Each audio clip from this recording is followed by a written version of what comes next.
Marian, donc Oui, tu es membre de la commission exécutive de l'Union départementale et tu es, on va dire, quasiment même à l'origine de cette caravane orange pour la CFDT du Var.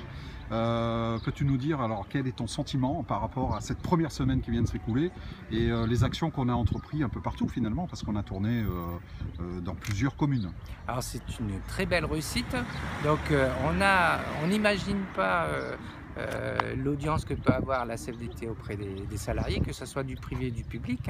Alors on va pas nier non plus on a rencontré des patrons un peu hostiles, mais aussi dans le contexte actuel, c'est-à-dire que il y a tellement de problèmes de casse dans les manifs qu'ils associent l'ensemble des organisations syndicales. Mais après, on tombe sur des salariés qui sont très à l'écoute et qui sont demandeurs. Donc ça, c'est intéressant. Comme tu le disais, Jean, effectivement, je suis un peu à l'initiative de cette caravane, mais elle intéresse l'interprofessionnel dans sa globalité. Certes, je suis secrétaire de l'Interco, donc on touche aussi les fonctionnaires, les agents publics, donc ça c'est intéressant. Et c'est aussi en prévision des élections TPE, mais aussi en prévision des élections fonction publique de 2018. On est dans cette démarche-là. Donc c'est une caravane qu'on va essayer de pérenniser dans le temps. Là, on a prévu d'en faire une deuxième pour les élections TPE vers le mois de décembre. Mais il y aura aussi certainement à poursuivre cette action au moins une fois dans l'année. Et c'est ça qui va faire notre visibilité et aussi créer, augmenter notre représentativité dans ce département. Donc globalement, tu as bien vécu cette semaine, même si ça a été une semaine plutôt fatigante, on va Alors dire, pour les militants. oui, c'est fatigant, mais c'est une bonne fatigue parce que on en sort avec plein de certitudes.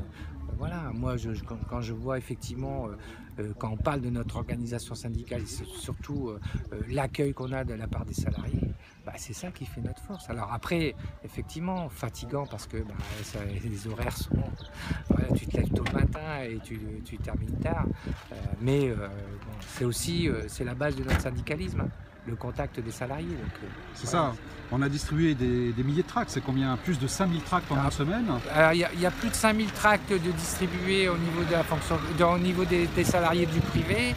Il y a plus de 1000 tracts et de guides et je dirais 200 ou 300, 300 non, 400 guides de fonction publique qui ont été distribués. Donc on a été au contact d'énormément de personnel, que ce soit du privé ou du public. D'ailleurs, on n'a plus de stylos, on n'a plus de jetons, parce que ce qu'il faut savoir aussi, c'est qu'on remet un stylo et un jeton caddie aux salariés qu'on rencontre.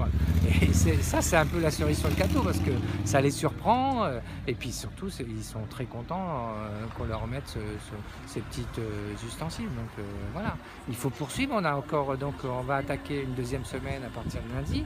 Grosse semaine, parce qu'avec des gros points comme un Fréjus Saint-Raphaël, mais aussi à finir en apothéose le vendredi 27. Donc voilà, j'appelle tous les militants à se rassembler massivement le 27 place d'Armes pour mener cette action sur l'ensemble de l'aire toulonnaise, mais aussi voilà, ça sera une action médiatisée cette fois-ci pour expliquer aux médias ce qu'on a fait pendant 15 jours.